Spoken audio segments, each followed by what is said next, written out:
in part a consequence of the lockdown and the knock-on effects of that. And the cost of rents as well and all the rest of it. Yeah. Hold the bus. A GB News viewer and listener has phoned in, and we're going to pick up on William Pickup, who joins us from Glossop in Derbyshire. William, good to see you again, my friend. Good morning. Good morning. Now, graffiti. I hate graffiti. I can't stand graffiti. People who say, oh, it's art. It's art. They're an It's never art. It's crap.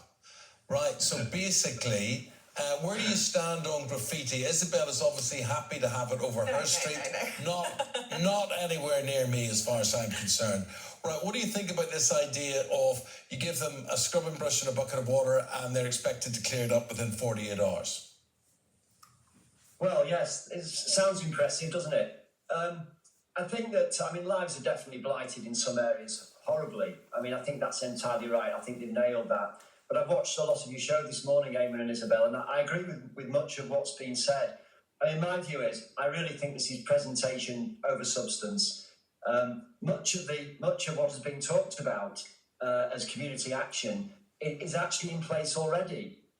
We already have community sentences that allows for the removal of graffiti. I'm not quite sure how that works, but I'm assured by looking at the community sentencing guidelines, it's in place. The difficulty will be is that shaming individuals by putting them in orange jumpsuits, as I believe was one of Rishi Sunak's suggestions yesterday in the papers, will actually destroy some people. It will work for others. The question of resourcing, how is all this going to be resourced? Now, I know the minister you had on a few minutes ago talked about hotspot funding, I think was the phrase that he used, which means there's very little money.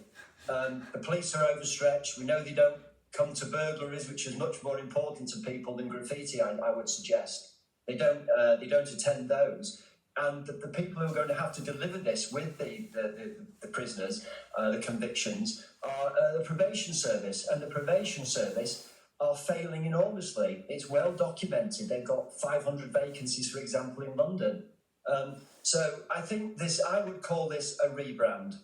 A rebrand, or perhaps politics. It's all about an election coming next year, and you're seeing Sir Keir Starmer effectively parking his tanks on the lawn of the Conservative Party, saying, hang on a minute, I was the chief prosecutor, I know about law and order, vote Labour, and the Conservatives thinking, hang on a minute, we need to toughen up our position on a lot of things that affect our voters.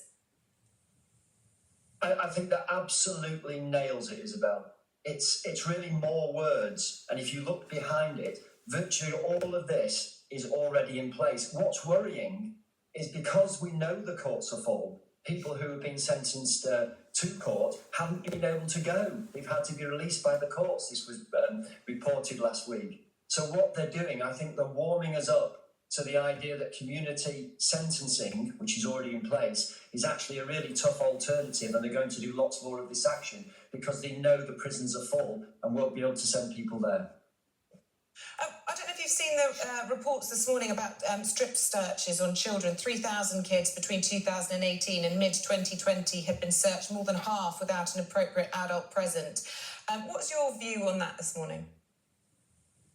I think that's simply horrific.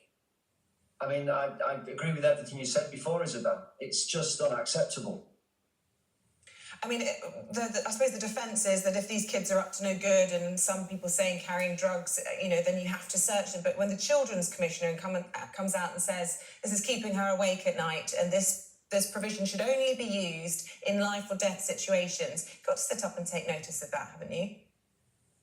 Yeah, how difficult will it be to get some sort of responsible adult from probation or from the social services to be there to look after the interests of the child and protect the people who are doing this, because they're at high risk as well of accusations? Well, William, we always... No, just before you go, this laughing gas situation, like Glossop, nice part of the world, very lovely part of the world, quite genteel. Are you plagued with little canisters around the streets or not? Have you seen them, William?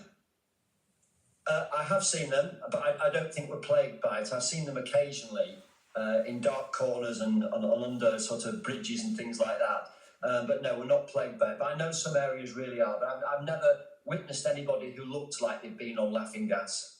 Yeah. Well, you see, the thing is, Are you more outraged about them dumping the canisters in the street or the fact that they're using laughing gas? Because we're trying to work out, do they go and mug people or break into houses after they take laughing gas, or is it a sort of benign use of a substance?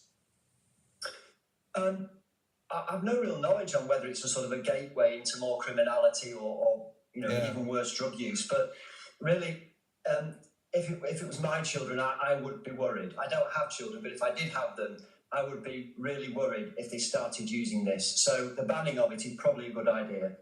Yeah. Okay. See, the thing is, none of us seem to know whether it is or what isn't it. Who's thought? Well, the Advisory Council on the Misuse of Drugs might, have some expertise in this field, and they recommended against banning it. And, a lot of right-wingers aren't usually in favour of banning things. So I'm surprised that they've taken this decision. But, William, always good to get your views. Thank you very much. I want to give a final thought to Tom Slater in all of this. Are you surprised to see the government banning things? Oh, not at all. I mean, because as you say, whilst people on the right often talk a good game on